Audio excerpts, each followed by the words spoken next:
Time to talk some rowing here on Sports Overnight. The Australian team from the Henley Royal Regatta to the third leg of the Rowing World Cup in Lucerne from over the weekend. Joining us, one of the medalists from the weekend, part of the Australian crew, Dan Noonan, joining us, the New South Wales boy who we've chatted to before on the show, joining us now from Switzerland. Dan, thanks so much for joining us on the show. No problems at all. Great to talk to you.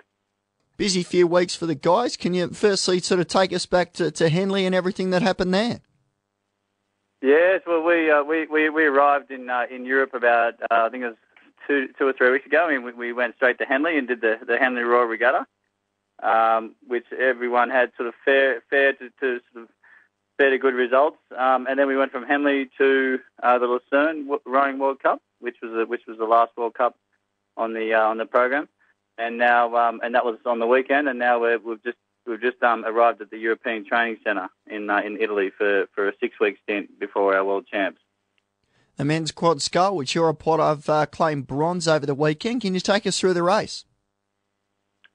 Yeah, well, we were sort of we got a bronze last year at the World Champs, so we were aiming for a little higher, but we came out of the blocks and we were a little bit slow compared to the rest of the field in the first 1,000 metres, and we had a lot of making up to do. So we actually came from 6th place into a bronze medal. So it's something that we can work on. But we were on the flip side, we were very happy to get on the podium and get amongst the top 3. How did you assess the race as a whole? Then I suppose, given the start, was it a positive result?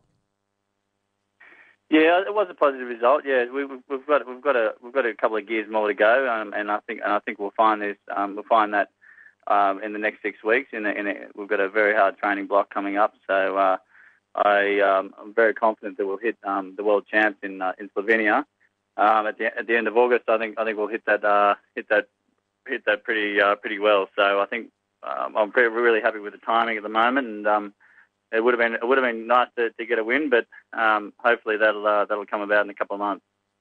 As a veteran, I suppose, of these sort of events, when it gets to the final leg of these World Cups prior to a World Championships, as you are now, how much are other squads and even yourselves holding back? Is it 10%? Is it 15%? Or is it always 100%?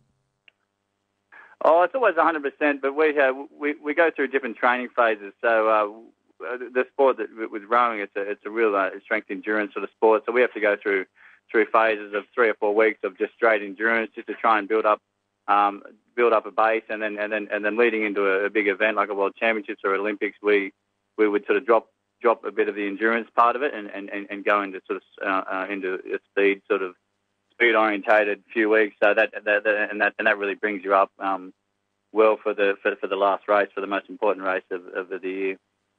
How did you assess some of your opponents on the weekend, amongst those that you beat, were Croatia, who are the current world champs?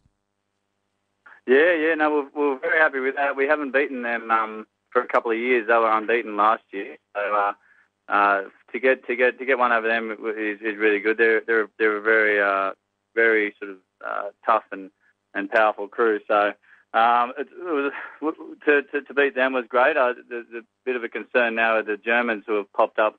A young crew who got 4th last year at the World Champs. We just got to beat them out of a medal, but they've come back really well, and they seem as though they're the crew to beat this year. And then there's all those the standards, which is Russia and Italy and the British and countries like that who have just had the history of quad sculling and will always be good come World Champs.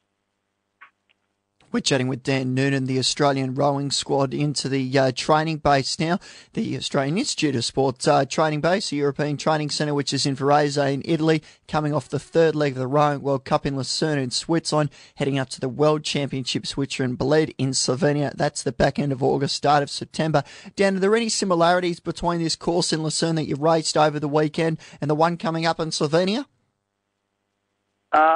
No. Well, apparently, I haven't been to the one in Slovenia actually, so it'll be all new to me. But I hear great things about it. I hear it's a great part of the world, and the course is apparently really great to row in terms of the weather and conditions. So I'm really looking forward to the to the challenge there, and it's all the same. Like we race over 2K, so it's not that much sort of in terms of like race venues. There's not that much sort of difference once you're on the start line. How does it compare with last year in New Zealand, though? Because I seem to remember at the Worlds at Lake Karapiro, there was a lot of crosswinds on some of the days. Yeah, it was. It was on our finals day. It was almost unrollable for the first 500, 600 meters. So it was definitely a bit of a shock to the system. But we're in a sport. It's an outdoor sport, and these things can happen. So. We have to sort of mentally prepare for any conditions that sort of come our way. Can you explain what that means when you say unrollable? Obviously, you're there and on the course, and you've got to get through it. But how do you do it then? Oh, it's just a lot more uncomfortable than you would on flat water. So a lot of so the wind comes. Say if a strong cross head comes through, it feels quite heavy in the water, and you get knocked off your feet quite a lot. So it's just a different.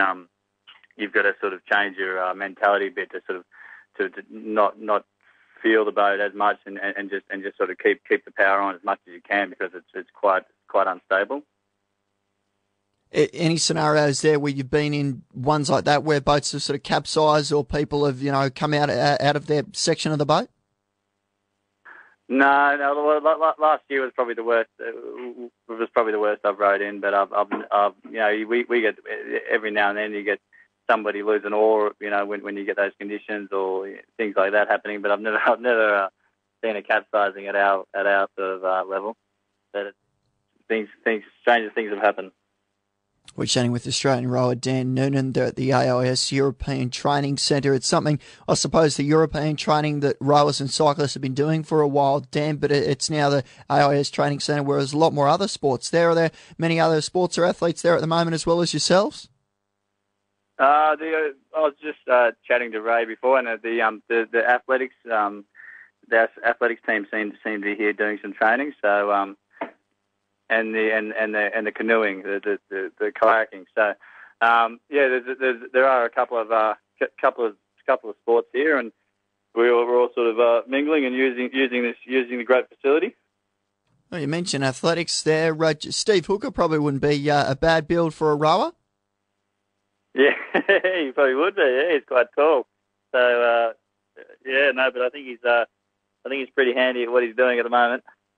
Yeah, somewhat preoccupied for an event coming up in South Korea. Dan, we really appreciate your contribution. Best of luck in this training block ahead of the 2011 World Rowing Championships, which are in Slovenia. They start on August 28th. Thanks for chatting with us, and we'll speak again soon. No worries. Thank you very much. Good chatting to you.